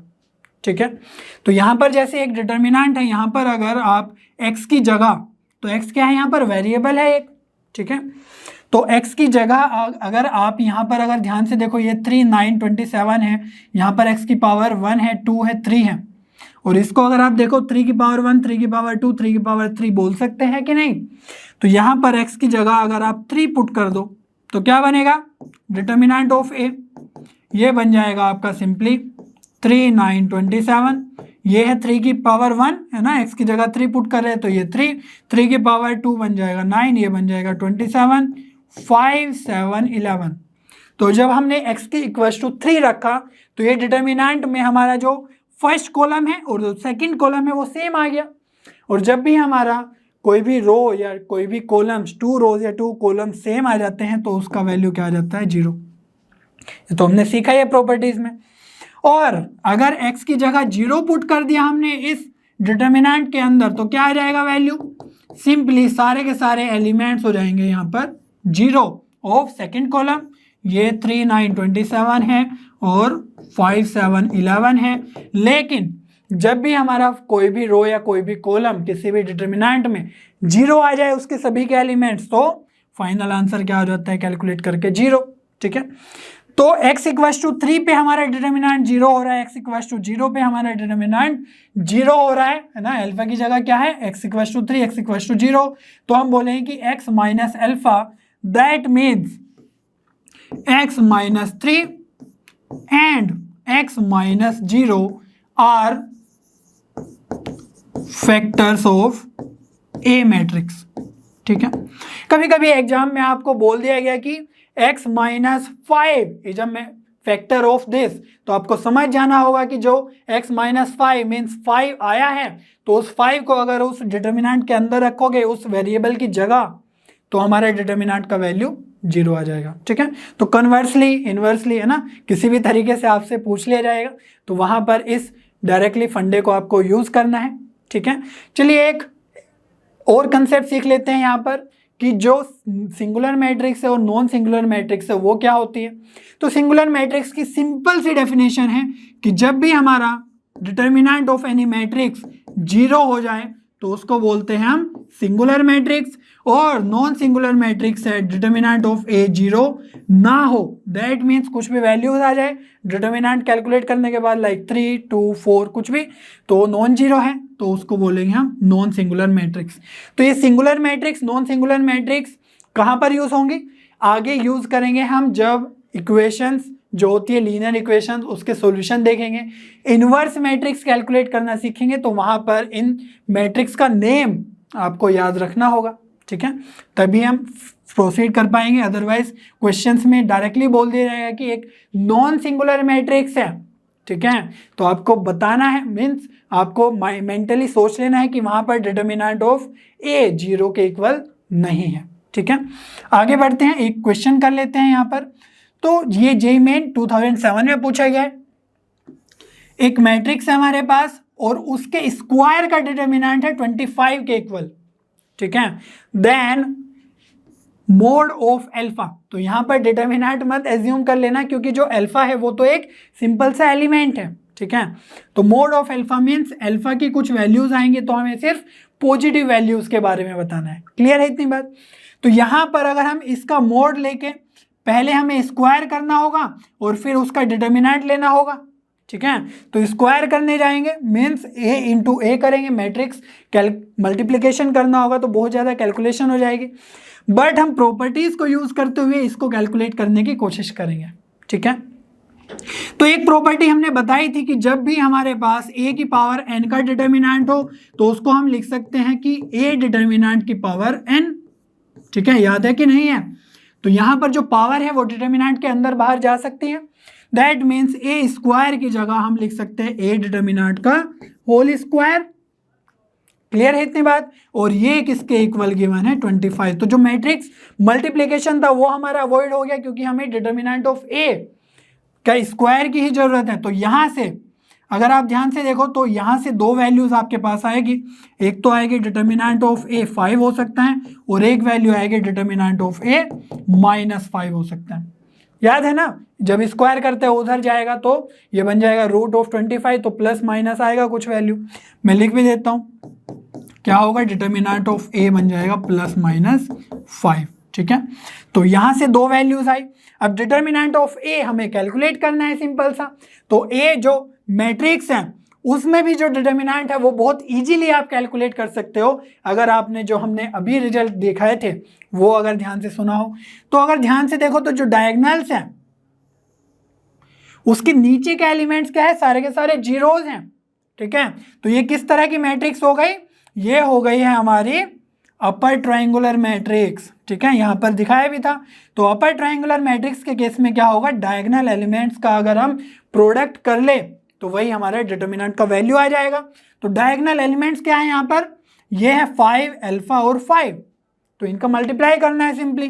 तो ये हो जाएगा 5 into 5 into alpha, that means 25 alpha, ठीक है, इक्वल्स टू कितना है 5 के इक्वल। यहाँ पर भी हम क्या लिख सकते हैं 25 अल्फा इक्वल्स टू -5। तो अल्फा की वैल्यू फाइंड आउट करेंगे तो ये कितना हो जाएगा 1/5, और यहाँ से आ जाएगा अल्फा की वैल्यू -1/5। बट हमसे पूछा क्या था, mod of alpha, that means mod of alpha आ जाएगा हमारा 1/5। तो बस आंसर रिपोर्ट कर देना है यहाँ पर 1/5, ए ऑप्शन आपका बिल्कुल करेक्ट हो जाएगा। ठीक है बच्चों, मुझे उम्मीद है आपको सभी कॉन्सेप्ट्स बहुत अच्छे से समझ में आए होंगे। नेक्स्ट वीडियो में हम डिटर्मिनेंट्स पे ऑपरेशंस करना सीखेंगे।